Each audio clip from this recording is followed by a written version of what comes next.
Celebrity, true or false? You can't handle the truth. Okay, there you go, right there. First one up for you on Celebrity True or False for the Outsiders, C. Thomas Howell. The iconic film poster was supposed to be the Greasers being serious, but they're all shown laughing because Ralph Macchio made a joke about Leif Garrett standing off camera. True or false? Very true. Can you repeat the joke? Real quick, I'll tell you what happened. Sure, please. So they have the socials standing off because they've done a couple of shots of them. Mm-hmm. We're there grabbing our shots, trying to go blue steel. Yep. And in comes the platter of sandwiches and deli meats and all that, and they put it down. And the young person bringing that in shouts out quite loudly, "Hey, this is for the talent only," which meant for the actors. Well, we go back to taking a few shots, and Leif, who wasn't in the room at that time, comes walking in and goes over to the sandwich, and Ralph blurts out quickly, "Hey, Leif, that's for the talent." And, of course, we all lost it, and they took a shot of that, that was the infamous poster. Wow. So what do we make of it that Emilio Estevez still didn't crack his blue steel? What do we make of that? He just didn't. He's still. Man. He's staring down. Maybe he wanted the sandwich. Maybe Leif took one of his sandwiches. Maybe that's what that is. Wow, I love that. You never know about Emilio. Okay, so that we already covered this, but I want to ask a little bit more for the purposes of this segment here. So it's true that during filming, the Socs were given leather-bound scripts. You were in more luxury accommodations than you. You just had paperback scripts, and you had to stay. You were on the third floor because this says ground floor of the hotel because Francis Ford Coppola wanted you guys to already hate each other for the scenes. Yeah, no, I think I've ruined our game already. That's okay. But so okay. basically he did that's that? All true. Well, what did you guys really eventually throughout filming get jealous of the other guys for having better accommodations than you? Did that really just genuinely piss you off? Did it work? No, because Rich, it was like, it wasn't a movie about the Socs. You know what I mean? It was like they were all parading around with their leather-bound scripts. I was in front of the camera grabbing close-ups. You know what I mean? It was like, sure. I didn't care at all. I had stuff to do, brother. And at that point, it was like that's where the I wouldn't say I was mouthy, but I came from a very confident background. I mean, in 1979, 1980, 1981, I was California State all-around champion, junior rodeo, and that was what I was going to do. So, I wasn't afraid to run my mouth to somebody if that started, and I was pretty quick-witted. So, somebody like Leif Garrett having to listen to this little punk who's kind of, not taking any guff from the guy who's jamming to his own cuts in the back seat with his boombox was a pretty good thing to have to witness. So we had a real competitive sense that,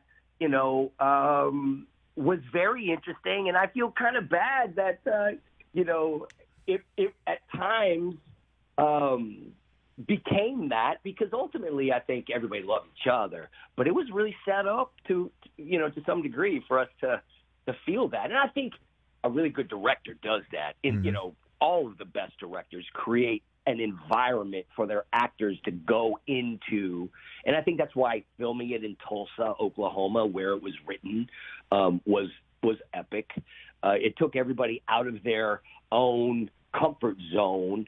And, when you shoot a film or a TV show where you all live, there is no bonding after work. You all go back to your own lives and deal with your own stuff, and you bring all that crap with you to work the next day. Mm-hmm. But in a situation like this, we went back home together, and, we were working together. And I remember Rob Lowe and Patrick Swayze, rest his soul. I did 3 pictures with Patrick. I did Red Dawn with him, which was epic. And we did something that probably nobody ever saw called Grandview USA with Jamie Lee Curtis. And he was like a real brother to me. You would have loved Patrick. He was a great guy. I bet. All right, so we've got a couple left here. In the Rumble scene, you were the first guy punched, and you got cold-cocked. It was a real punch. True or false? Very true story. So I'll try to answer that quickly. Sure. We had choreographed for about 3-4 weeks this extensive stunt fight, this elaborate sort of melee with a bunch of people. And I had, a pretty good exchange, few judo chops and some karate kicks and whatever you do, right? So I was practicing all that stuff, getting ready to do it. We show up on the first night. It's a 3-night shoot, this whole Rumble. The first night is sort of the introduction, getting us all lined up and staring each other down, bringing everybody to each other and kind of picking sides and saying, I'll take you, I take you. The next night was going to be the real beginning of the fight. The first night we get there, Rich, it's pouring rain. And we're like, what the hell are we going to do? We shoot the whole thing in the pouring rain. We come back the next night. There's no rain, but there's a fire department there with hoses, just, smiles, escorting us all night as we begin to rumble.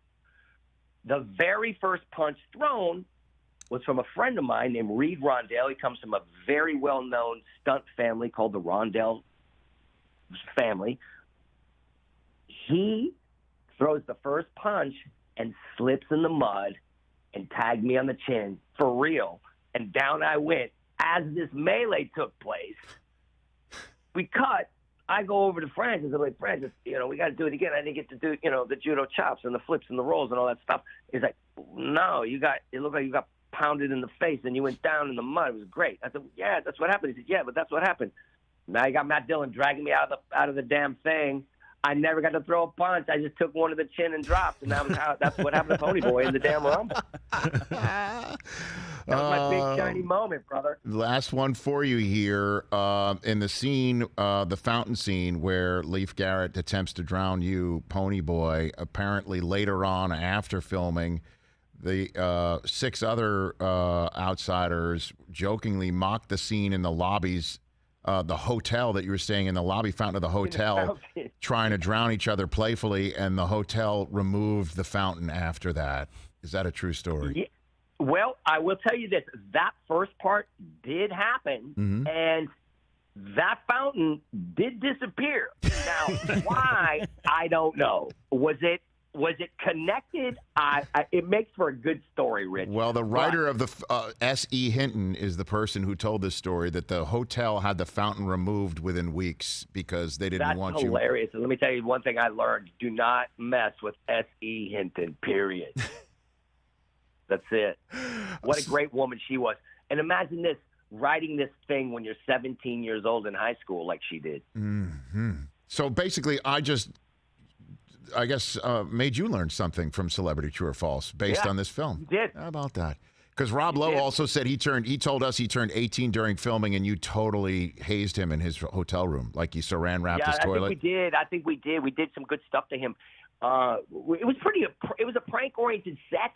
A lot of things happened. It was I do recall sort of taking a fire hydrant and unscrewing the eyepiece that you look through your, to see who's on the other side. And for some reason, in this hotel, you could unscrew it from the outside.